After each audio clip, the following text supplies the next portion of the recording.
Hello, hello. My name is Joe. I'm going to be commentating and talking about the conversation that Alex O'Connor and I believe his name is Joe Foley, um, aka the Cosmic Skeptic, aka unsolicited advice. It's, I think, his Within Reason podcast that this is from. Whatever, doesn't matter. I'm just going to. I already watched this and I thought it was really interesting, and I'm a big fan of Alex O'Connor. And I wanted to just use it as a launching pad to discuss my moral um, thinking, and to use it as a way to um, kind of talk about morality in general. So I'm going to listen to it and pause it and have some commentary on it as I go along, and we'll see what happens. Atheists cannot get an ought from an is.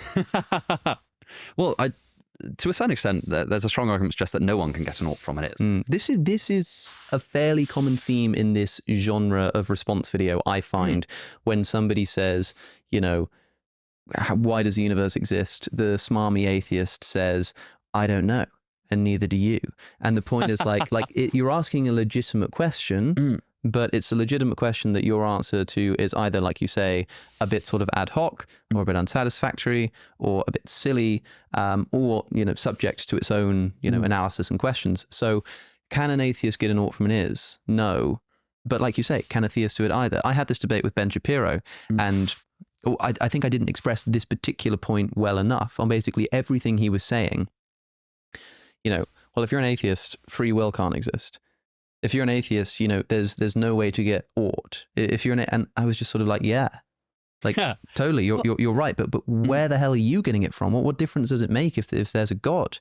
And I think with the ought question, even if, just to be clear, there are sort of two questions here. I mean, the question I actually have written down is, or rather the subject, the statement, the question of why we ought to do anything aside from arbitrary preference. Right. And so there are sort of two questions hovering here. There's, can atheists have a concept of ought? And I think it's legitimate to maybe say that, the concept of ought can only come from God.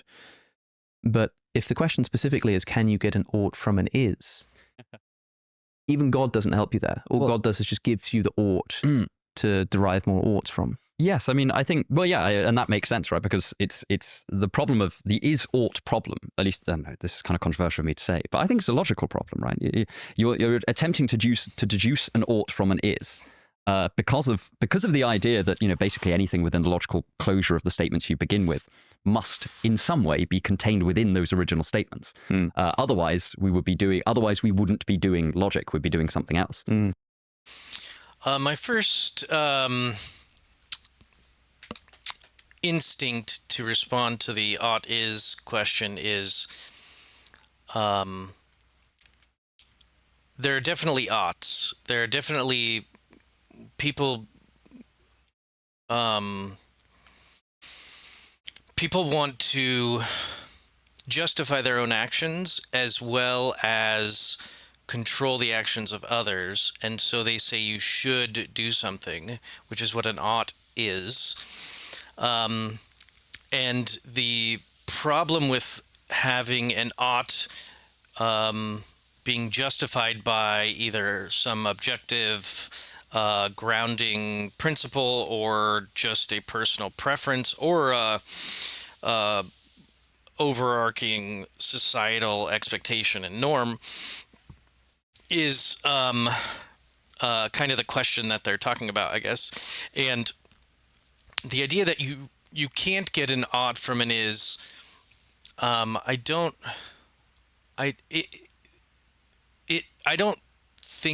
think you can get an ought from an is without appealing to any gods or anything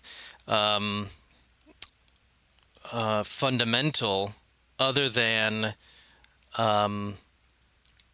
if you define an is as something that people want to accomplish.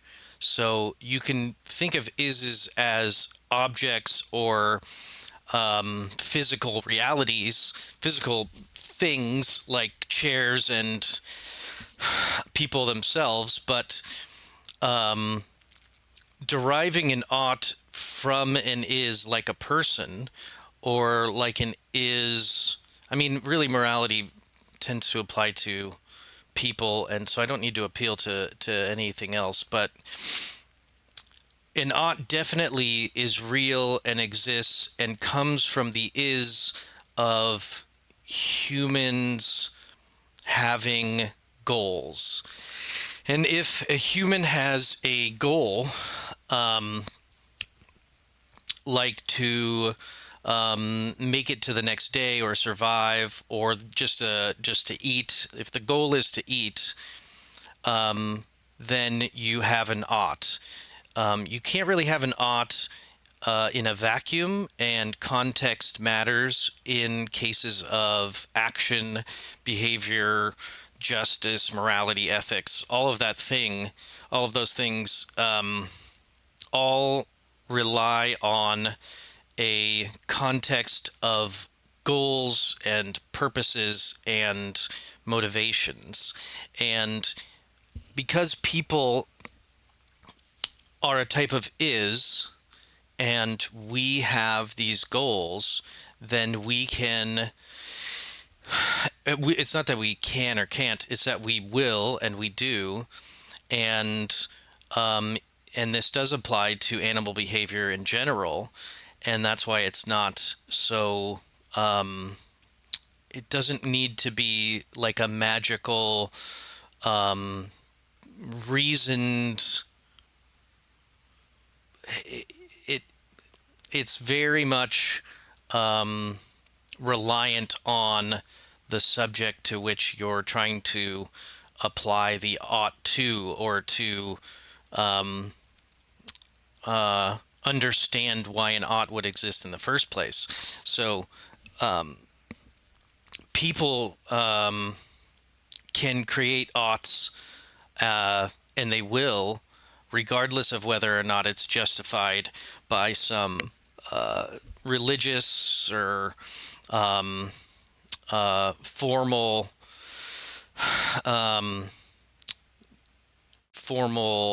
rule. And so the idea that you can, oh yeah, I fucking have a very unsteady webcam here. Anyway, trying to move things around. So like, can you create an ought from an is?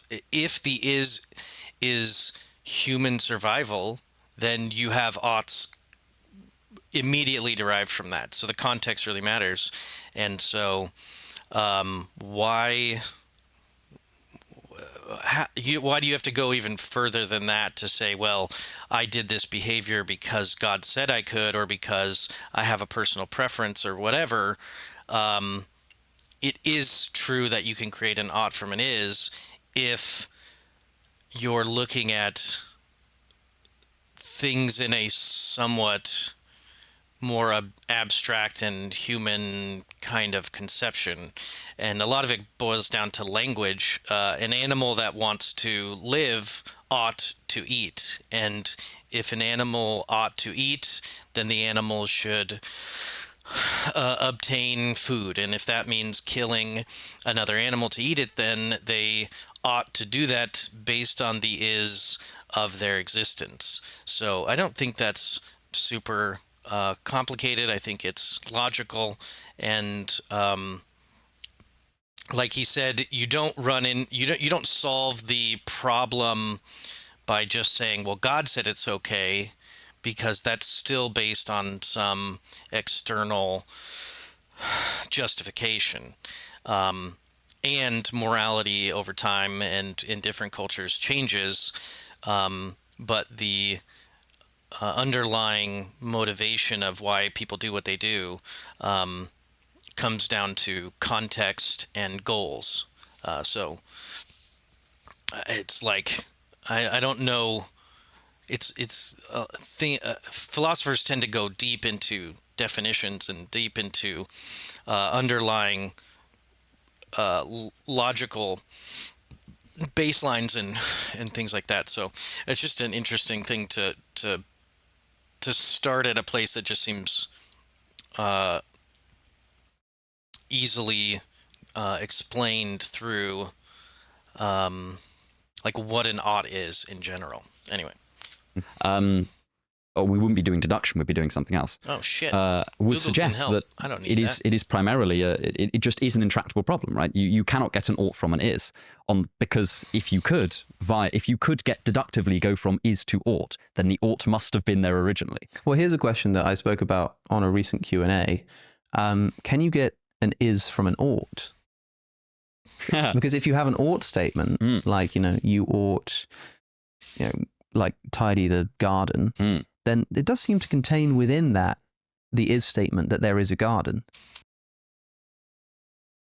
I think I stopped recording at some point when I hit pause, so we'll see where this ends up at. I really like the flipping here of the argument of if you have can you derive an is from an ought, because all oughts imply an is in that there's someone who ought to do something. So there's an is, which is the person, but also the subject to which they should be doing something. So like in the example here of whether he said you ought to tidy the garden, it implies that there's a garden. Although I don't think while it implies it, it doesn't necessarily mean that there has to be a garden that exists, but at least the concept of gardens have to exist, has to be understood. And I would think there would also need to be some kind of underlying context of like why someone ought to do that, what the benefits of cleaning a garden are, which is a little bit extra, but it does seem like all of this is intertwined, and you can't really be peeled apart. Nearly all behavior is goal-directed and motivated by some expectation or some consequence that's desired or undesired. And so whenever you say you ought to do something, which I think is much more questioned than the is statement. So if you have you ought to do something, then there's definitely something that allows that to exist. Anyway, here we go. Don't hit pause. Statement is just you ought to, tidy the garden. It seems like you can say, therefore, there is a garden. Yes, I think Why that, does it keep doing that? And if it were a logical problem, crazy. if it were like these are just two totally separate logical categories, then it would seem like you wouldn't be able to go either way. Well, so as in there it would be if you were saying you ought to tidy the garden. Someone might respond by saying, well, the reason that you can get a there is a garden from there is because within the you ought to tidy the garden, there is the sub idea that the garden exists, right? It's sort of it's just sort of within the constraints of deductive logic that. But maybe because it could be incorrect that there exists a garden. Somebody could think you ought to tidy the garden and be wrong, but still derive from that. I guess okay, so fine. It subcontains the assertion that a garden exists. But is there any way for somebody to say that some is statements sort of subcontain automatic oughts? Well, I think that is kind of what a theist position, right? Because if the idea that a is statement contains an ought statement depends on the is statement. If you're saying there is a sun, then there's not necessarily an ought statement involved. But if you say there is a person, then there's additional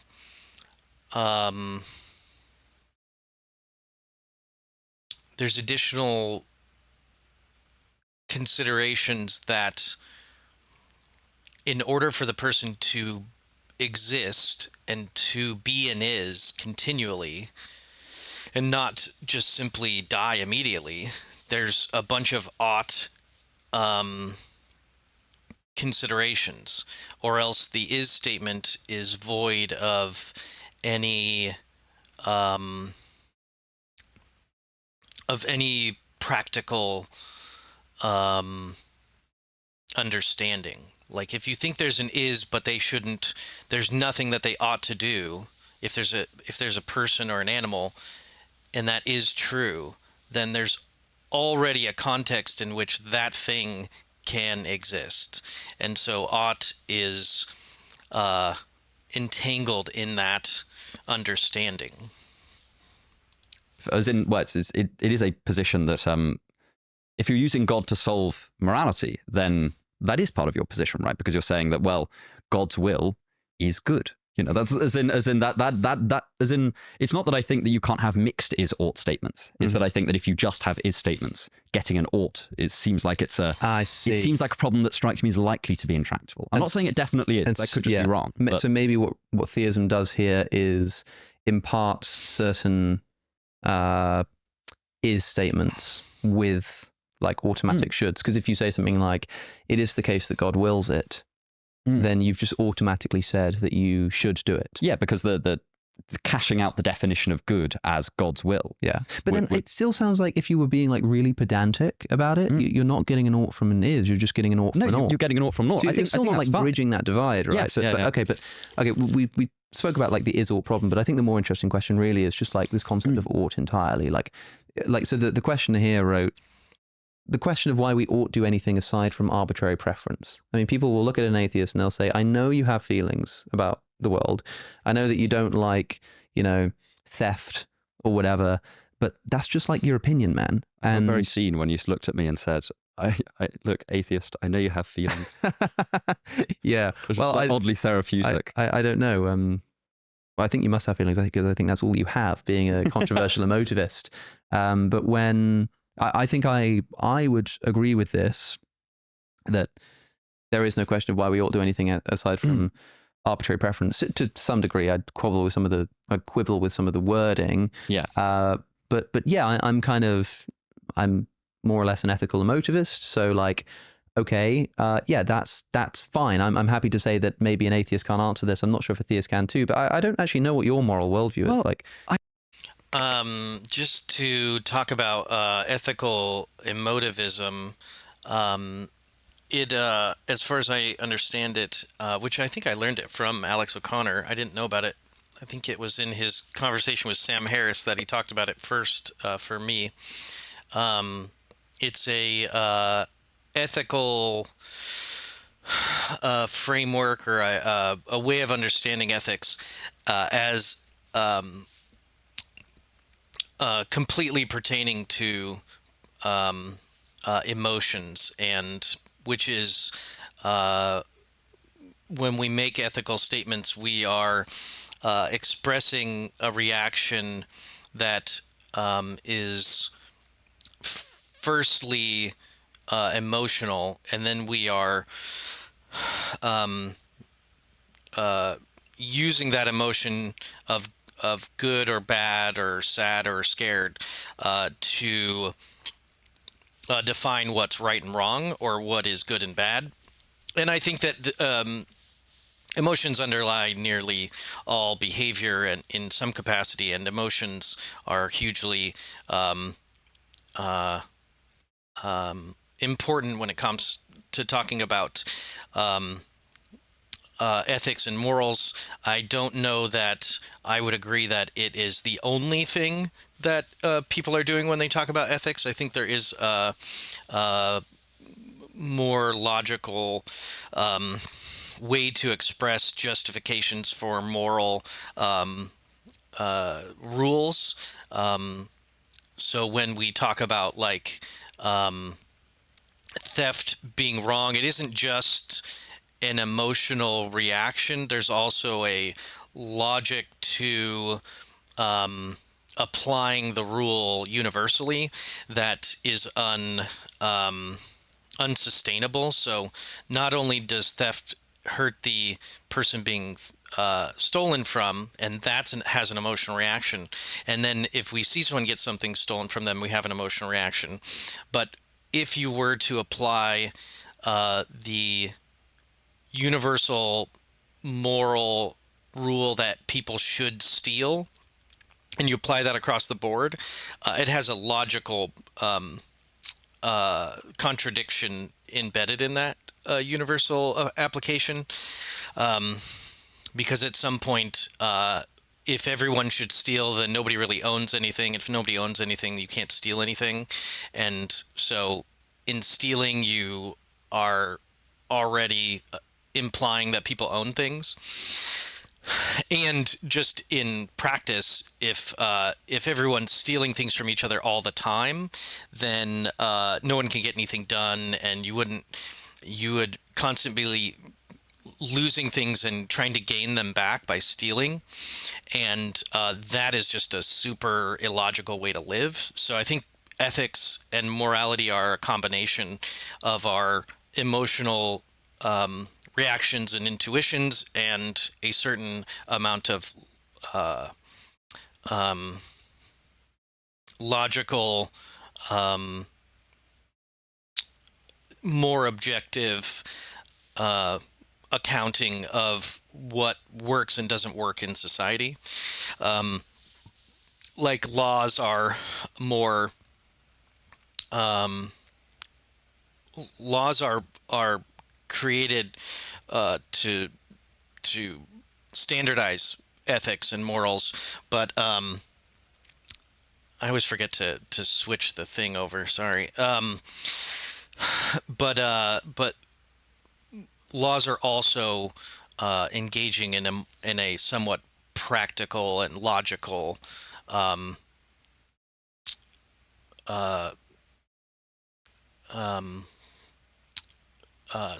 they're attempting to solve a problem, and because it's supposed to be applied across the board, it has to also work practically, which is not entirely emotional. A lot of like law is actually to step back from emotion and not allow people to simply retaliate. So the state steps in with law to reduce the effect of emotion that people have on things, which is a maybe in and of itself an emotional solution, because we don't like a retaliation either, because that's emotional. So we're trying to get someone else to take on that burden. Interesting. I go back and forth on this. So I have pretty emotivist, pragmatist intuitions about ethics, but I think that the that's kind of esoteric of me. So like to take up the view of someone with significant, because I think it's fair to say that most people have moral realist intuitions, right? Yeah, sure. Like most people want to say that murder is wrong is thicker in really significant ways from just boo murder or just. Well, they want to say it's true. Any of the more sophisticated emotivist theories. Yeah, exactly. They want to say it's true. And moreover, there's a governing scope there, right? So I think that I think that this question about you don't God, talk yourself into moral intuitions. You talk yourself out of them. Yeah, and I think this question about God grounding morality has. I think the reason that it strikes people as worthwhile as a challenge to atheism is because people are very fond of their moral intuitions, and I think that that's fair, right? We kind of want to say that murder is bad because we want to justify stopping people from committing murder, and I think that one thing that the theist does really have going for them with the God grounding morality thing is that it gives very good pragmatic reasons for following morality, because when the stakes are eternal punishment or eternal salvation, you have a really good motivation to follow his commands. And I think and it also gives you a standpoint from which to look at things that is beyond merely intersubjective kind of, oh well, let's look at right and wrong like language and say, okay, well, they're relative to communities, or purely subjective, which is everyone has their own morals, man. And both of those kind of don't quite do what we want morality to do intuitively, which I think is slightly separate from the question of can atheists come up with explanations of moral language and moral behavior. which I think, broadly speaking, I think we can. We've got like non-cognitivist theories of moral language. We also just could be error theorists and say all moral languages or all moral statements are false. And on the standpoint of moral behavior, we can talk about, you know, our evolutionary bases for moral behavior, cooperation within communities, that sort of thing. So I think it's the former kind of pragmatic concern that theists are worrying about. Because I think oftentimes this is pitched as theism grounds objective morality.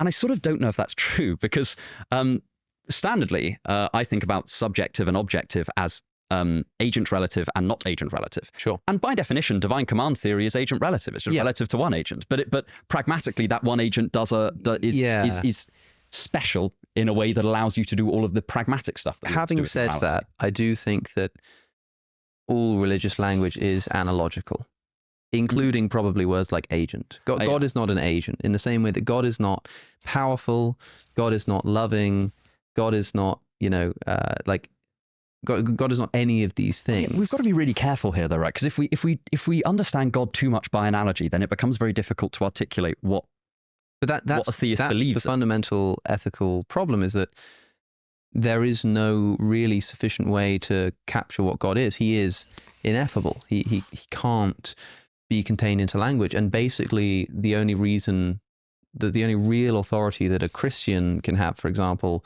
to use particular analogies like words like powerful and loving, is because they've got them through revelation, because Jesus used those words, for example. And so, you know, they must be accurate to some degree, right? But like, it's just, if it's truly impossible to sort of comprehend what we're really talking about, then we're going to use analogy. And so when you say, you know, subjective means agent related, or however you phrase it, yes, I understand what you mean. And I sort of wanted to raise this point as well, that like, okay, like it's objective because it's grounded in God's agency. Well, what makes God's agency special? Well, maybe because it's not actually agency in the same sense. Maybe that's just a word we're using to capture that God is not just some like amorphous blob, but something like a person. I suppose. It's easy to get muddled in the concept of God because it has so many different conceptions and it's so broad of a concept. It's especially when you talk about multiple religions versions of what they call God. But the idea that when people are talking about morality, they're not talking about when they're talking about morality as coming from God, that's not some sort of agent, is to, especially in Christianity and the other Abrahamic or Hebrew religions, is to take away all of its history and power and justification. And if God is not dictating what should and shouldn't happen, then the Bible doesn't really make sense. And all of our interpretations that lead toward moral rules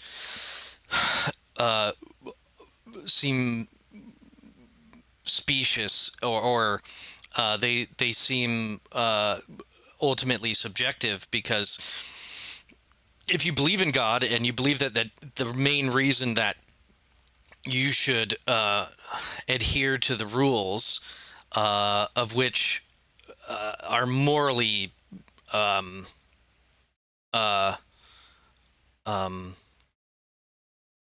debatable, like whether or not the rules from the Bible are actually moral or not, given the modern context, is to take away all of its power. Also, if you believe in heaven or hell, I don't know who else is sending people to heaven or hell other than God. And if God is taking action, then they're an agent of some sort.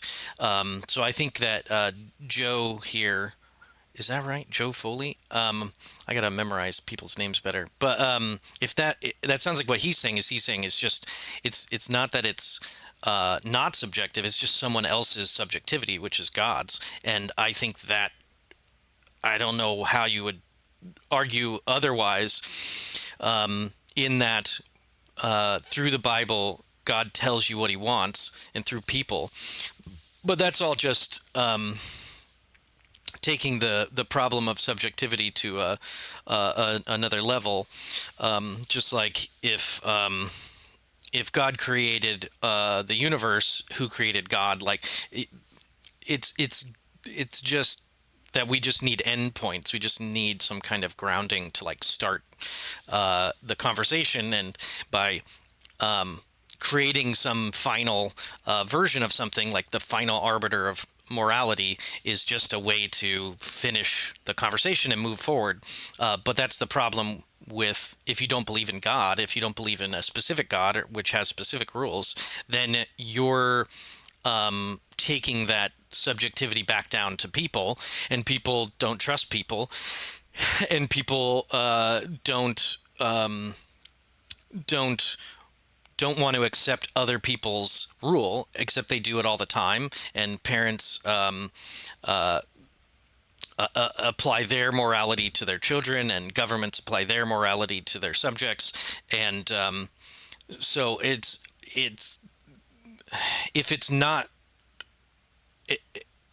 subjectively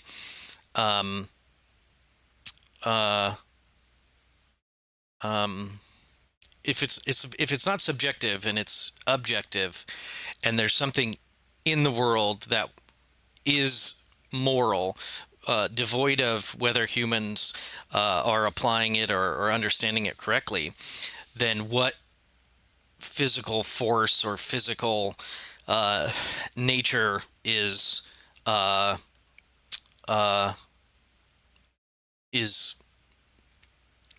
forcing that existence? What is it like atoms? Is it like the laws of physics?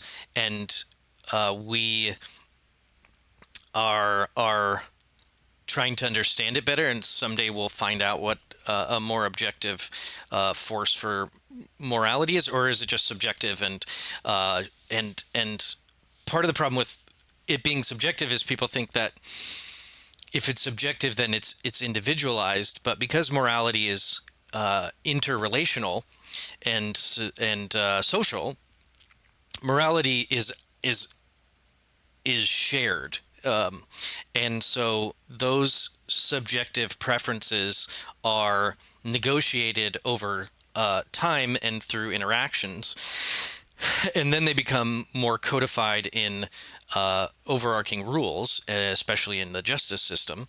And so then we see that there's this massively shared and accepted system, and we want to talk about that like it's objective. And it is roughly objective in that humans only get to a certain amount of objectivity given the limitations of our understanding and knowledge.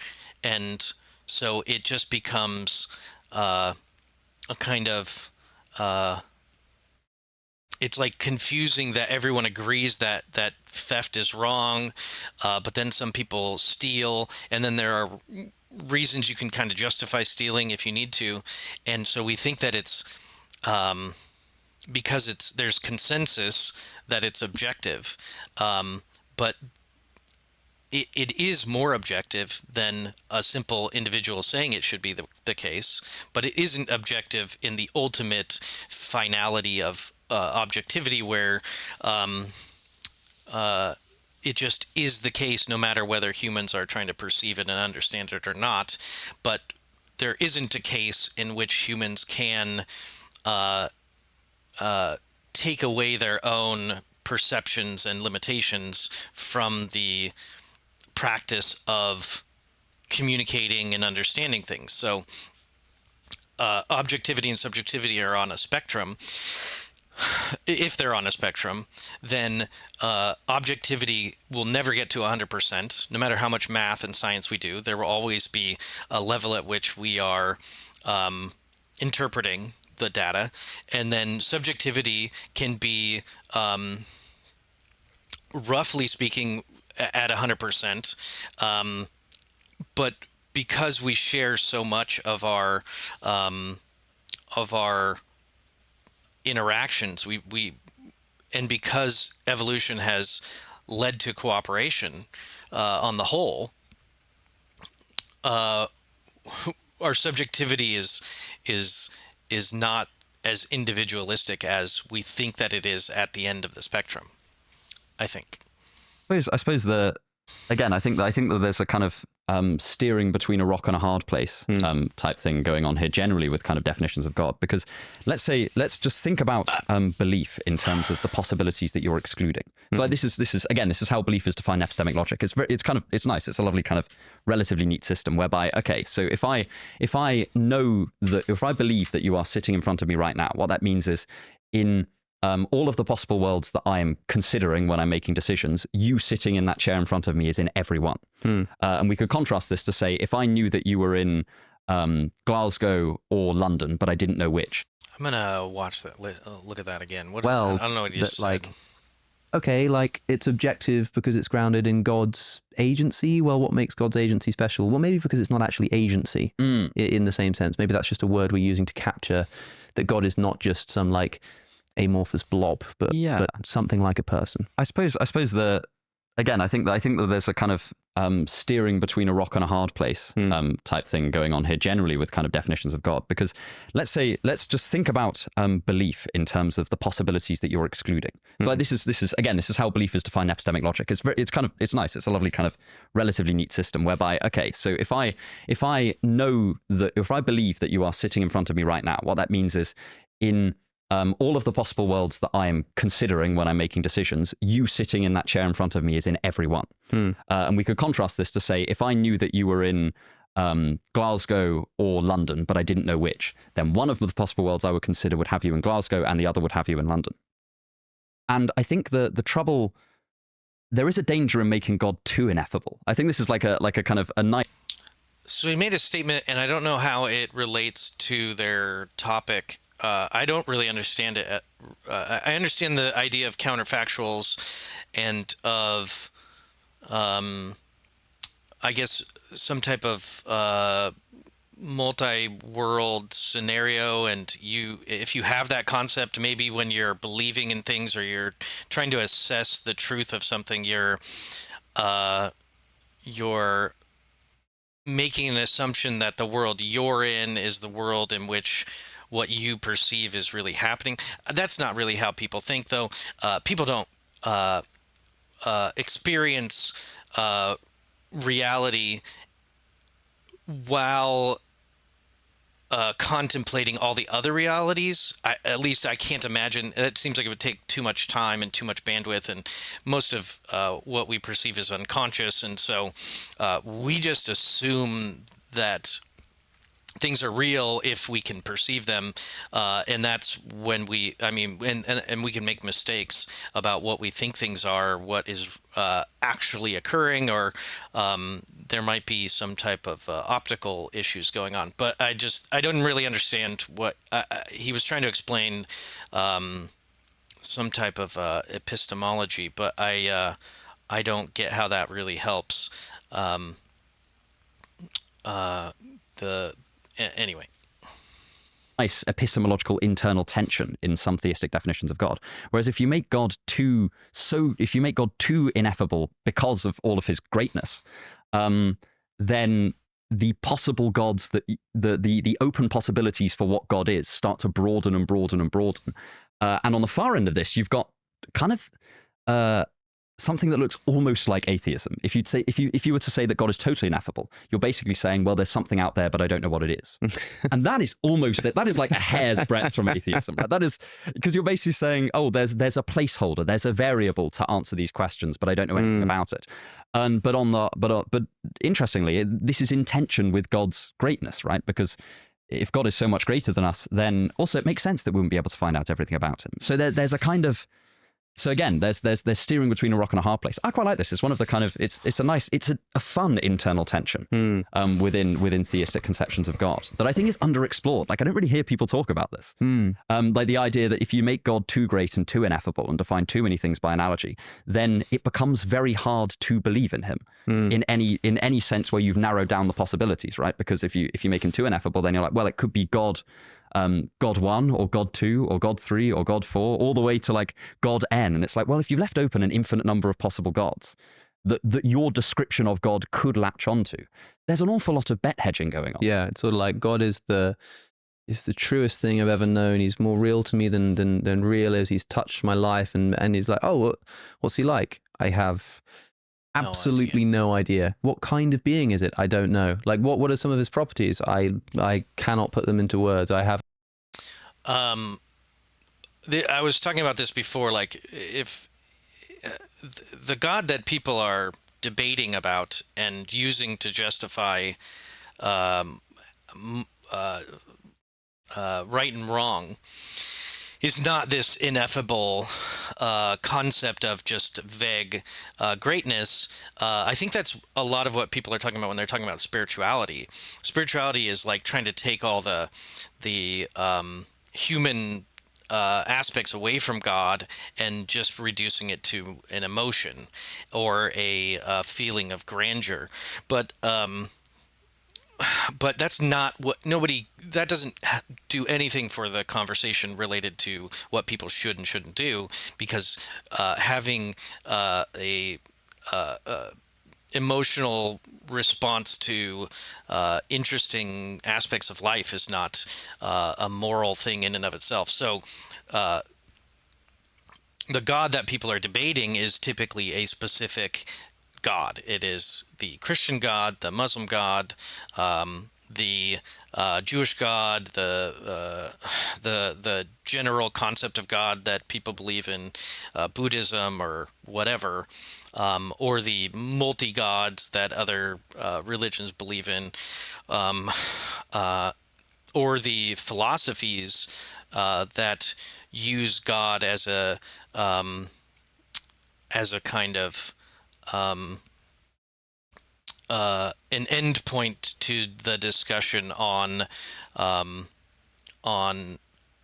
reality. Like, it's just that's God is the thing we call reality, and we are subject to that. So it's obviously a problem if you can't define God in a way that relates to morality, but people do it all the time. Religious people and apologists and sermons believe that they do know what God wants, and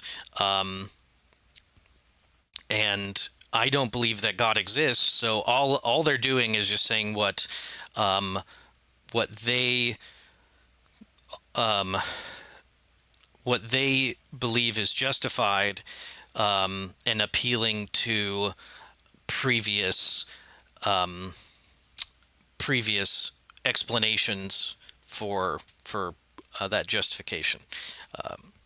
I've literally no idea. It does begin to sound a little bit like, okay, like, is this really the sort of the truer than true thing for you? But then I understand why people would then use language like that. They would say, like, you know, this person is so real to me in a way that I just can't quite like put my finger on. It would be as if you were the only person in the world who's in love, or who has like a really good friend even, and everybody else are just like people who interact as we do, but like they don't care about each other really. They just sort of get on with their own lives and do their own thing purely like rationally. And you say like, I've just experienced this thing, this connection to this person. They say, oh, well, what kind of connection? Like, I don't know. And they're like, oh, is it like a reciprocal thing? Is it like you do it to them because they do it for you? It's like, well, like actually kind of in a way, but no, because it's not motivated by that. It's kind of like, yeah, and you'd be trying to explain it and you'd end up having to sort of use analogies to the way that they live. You'd have to talk in terms of reciprocal function and like, you know, hedonism and how it makes you feel good and that kind of stuff. But it's not quite the same, you know? But just because you couldn't explain it wouldn't mean that like, you know, it's a hair's breadth away from not being in love at all, right? I suppose the only difference there is that in the love example, you've got direct access to the reference of your sentence, right? You can say, at the very least, you can gesticulate to your own feelings, so to speak. Well, I think that's what people... Wittgensteinian warriors aside, yeah, but if somebody's gesticulating to their own feeling about God, do, right? Yeah. Then that's fine. But then the referent they have direct access to is their feeling, not God, right? It's as in, at the very least, as in, within some conceptions of theism, their referent would be God. But at the very least, without assuming that at the outset, they would be talking about, you know, the thing they have direct access to is their feeling of the divine. But if they're trying to pick something out in the world in the same way that, like, might pick something out in the world or I might pick Shakespeare out by describing him as the writer of Hamlet or something like that, then it seems like there might be a narrowing down issue going on there, which I'm not suggesting it's insoluble. You could, for instance, take a different theory of reference and say, well, I'm having direct contact with God, so I'm picking out that. Or something like that. So I'm not suggesting it's insoluble. I just think it's an underexplored internal tension. Sure. Before we move on, I suppose briefly, do you give any credence to atheist moral realist positions? By moral realism, I mean the idea that morality is a real thing, that moral claims can be true or false. I suppose I don't. I mean, people will say, what about utilitarianism? What about Kantianism? What about, you know, or like, I guess a sort of atheistic Kantianism? You know, what about like a sort of atheist virtue ethics maybe could kind of work, you know? I mean, what do you think about these ideas? Well, they're not contradictory. So it's not an implication of atheism that you can't have moral realism. It is more that. Are you sure about that? I'm reasonably sure. As in, I don't think you could derive a contradiction from saying there are some things that are good and there is no God. I mean, again, I think Plato's like a good example of this in the sense that, you know, I think Plato broadly is theistic, but the form of the good is doing so much of the heavy lifting in his philosophy, in his like ethical philosophy, that. God is kind of a, you know, it's a bit of a loose cog there, right? In the Republic, he says that gods are fully good, but like the form of the good does a lot of the philosophical legwork there. So, and that would be an atheistic position. It wouldn't be a materialist position, but it would be an atheistic position whereby you have moral realism.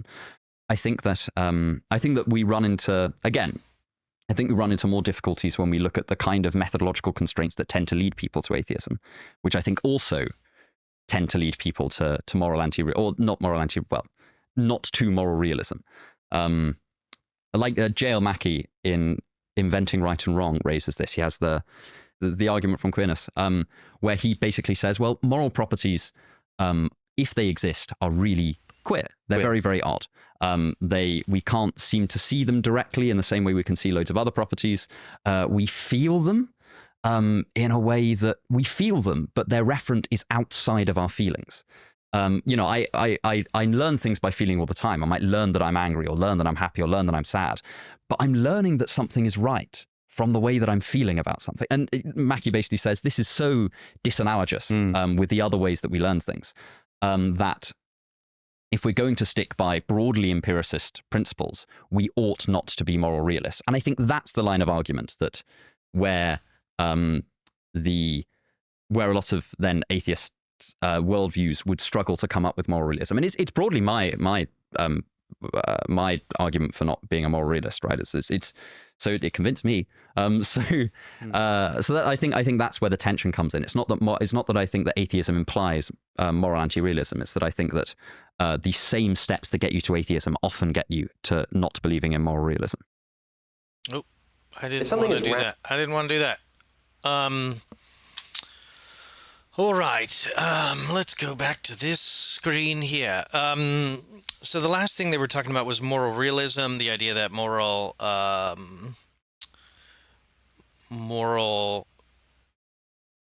concepts are based in a kind of physics or a physical reality that that can be easily or that can be discovered the same way other scientific laws can be discovered. I don't think that that's something. I don't believe in that. I don't see the proof for that.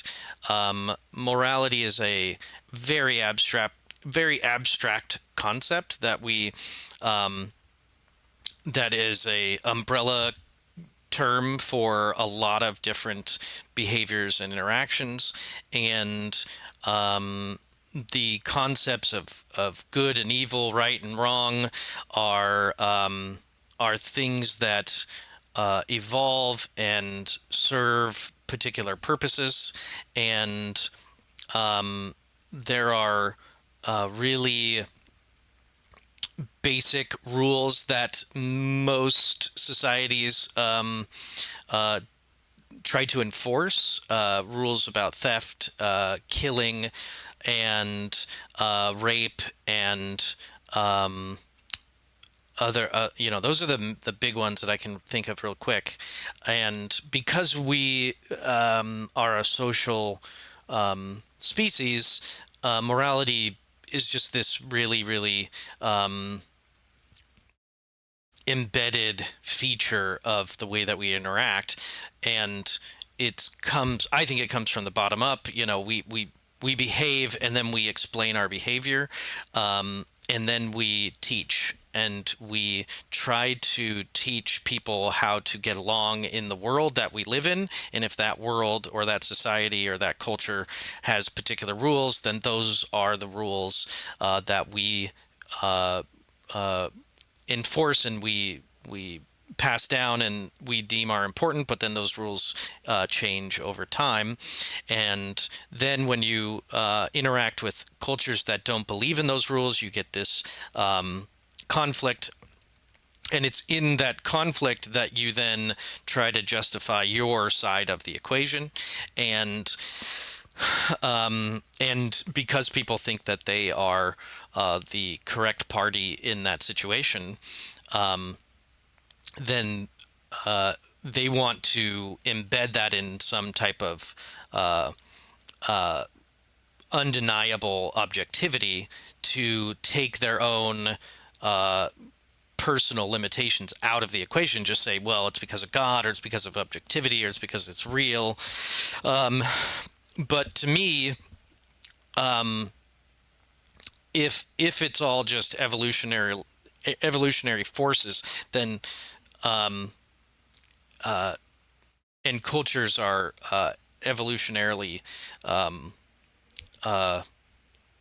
they're subject to evolutionary principles, just like people are, because really just culture is just a abstract way to describe behaviors, and behaviors are biologically limited or biologically derived. Then ethics and morality are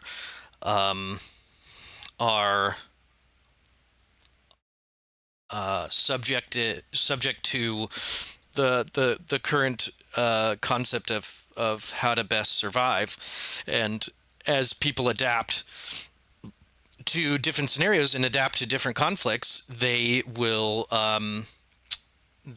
change how they act. And if you have a culture, I'm just thinking of something specific, like a culture that believes in killing gay people, and a culture that believes that people have rights even if they have different sexual behaviors, and those two meet and they clash, then the result of that is typically either they disconnect and they just don't interact with each other anymore, because they, each culture wants to maintain their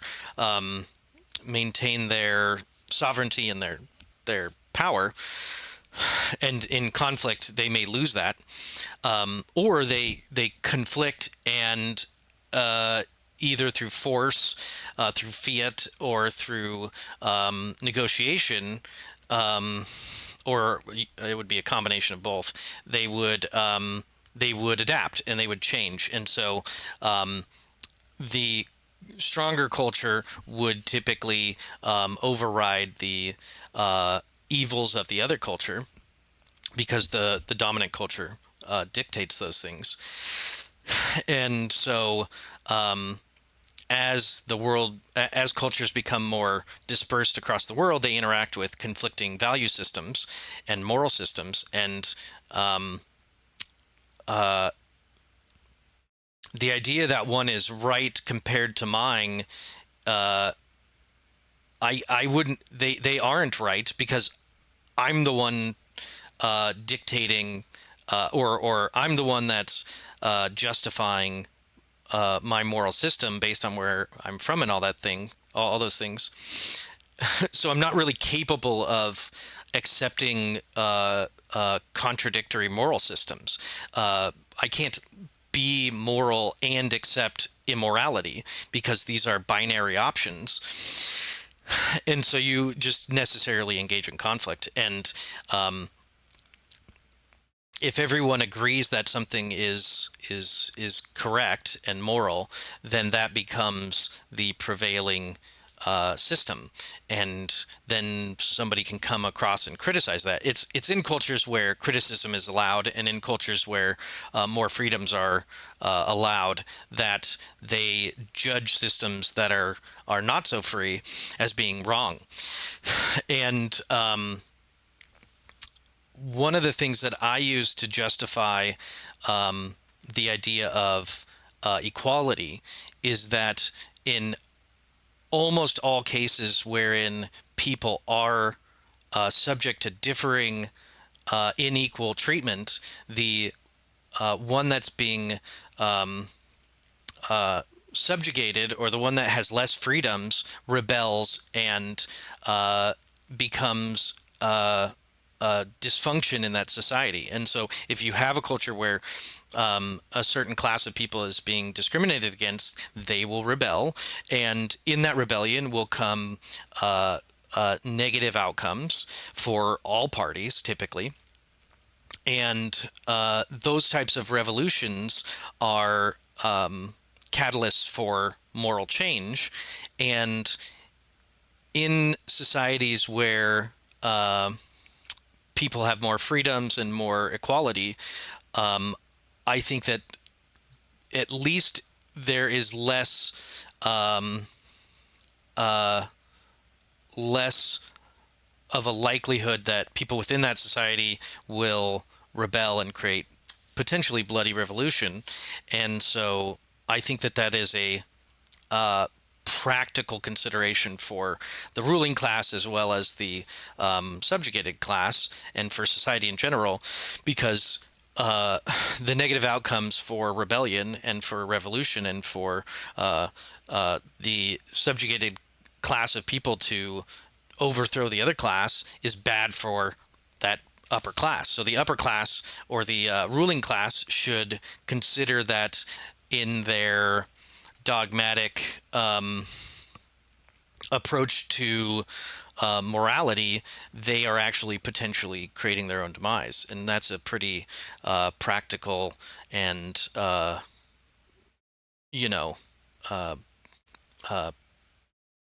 reasonable thing to consider. So that's just some thoughts on that conversation. I really liked it. I really enjoy those types of conversations. I think that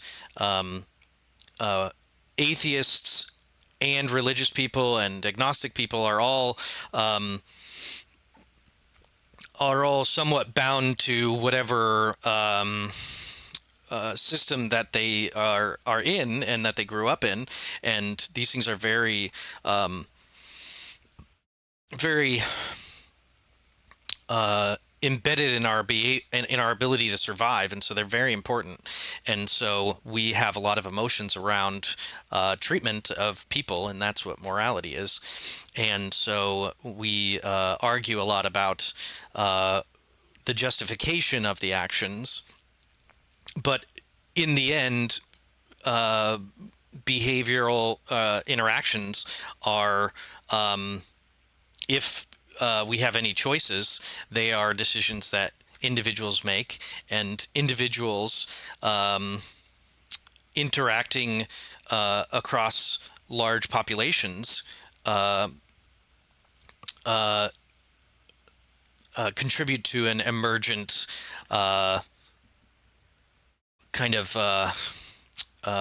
average of behaviors, and that average of behaviors and acceptances of behaviors is a society's moral system. And then you have the justice system, which is the rigid but oftentimes adjusted way of codifying that morality.